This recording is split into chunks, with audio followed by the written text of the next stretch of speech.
আজ সাবরুম মাইকেল মধুসূদন দত্ত কলেজের উদ্যোগে সাবরুম মহকুমা উপবিভাগীয় আইনি সেবা কমিটির সহযোগিতায় একটি আইনি সচেতনতা কর্মসূচি অনুষ্ঠিত হয় কলেজের হল ঘরে।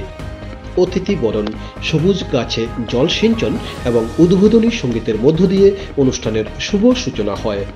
আজকের অনুষ্ঠানের মূল বিষয় ছিল হিট অ্যান্ড রান মোটর দুর্ঘটনা প্রকল্পের শিকারদের ক্ষতিপূরণ। অনুষ্ঠানে সভাপতিত্ব করেন কলেজের অধ্যক্ষ ডক্টর অনুপম গুহ। অতিথি হিসেবে উপস্থিত ছিলেন এন.আর. রাকেশ দাস, সাবরুম মহকুমা ম্যাজিস্ট্রেট রূপশ্রী দেব, সদস্য সচিব উপবিভাগীয় আইন সেবা কমিটি তথা মহকুমা ম্যাজিস্ট্রেট সাবরুম, তাছাড়া আইনজীবী রাধিকা রঞ্জন বসাক, সাবরুম বার সমিতি এবং কলেজের অধ্যাপক অধ্যাপিকা সহ ছাত্রছাত্রীবৃন্দ। সড়ক দুর্ঘটনায় যেখানে মোটর গাড়ির হদিশ পাওয়া যায়নি কিন্তু কোনো ব্যক্তির মৃত্যু বা আঘাতের কারণ হয় তা হিট অ্যান্ড রান মোটর দুর্ঘটনা। মোটর দুর্ঘটনা ক্ষতিপূরণ স্কিম 2022 অনুযায়ী দুর্ঘটনায় ক্ষতিগ্রস্তদের এইভাবে ক্ষতিপূরণ দেওয়া হয়।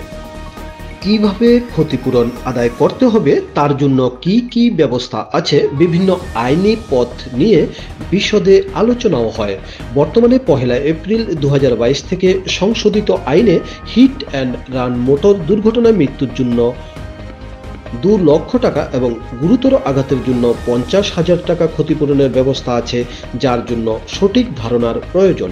অনুষ্ঠানে অতিথিরা প্রত্যেকেই মোটরযান বিল সম্পর্কিত বিভিন্ন তথ্য ছাত্রছাত্রীদের অবগত ও সচেতন হওয়ার আহ্বান করেন।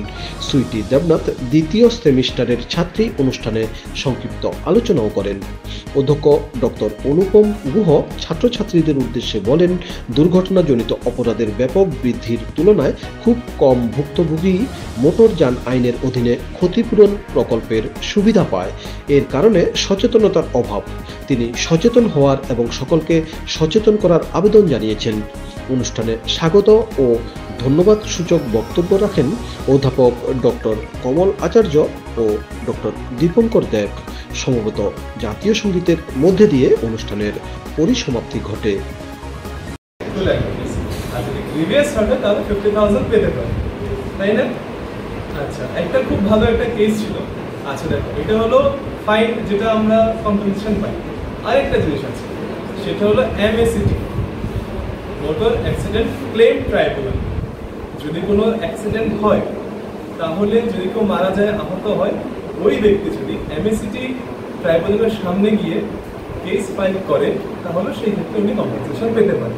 কিন্তু এখানে একটা জিনিস আছে, প্রথম যেটা বললাম সেখানে তুমি ডাইরেক্ট স্কিমে টাকা পাচ্ছ, আর এমএসিটি হতে গেলে যে গাড়িটা অ্যাক্সিডেন্ট করেছে সেটার ইন্স্যুরেন্স থাকতে হবে।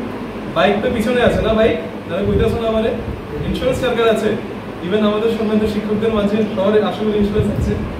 ফার্স্ট পার্টি না third party? First party. Third party insurance নেই। আচ্ছা দেখো, ইন্স্যুরেন্স 2 রকমের হয়, first party insurance, third party insurance.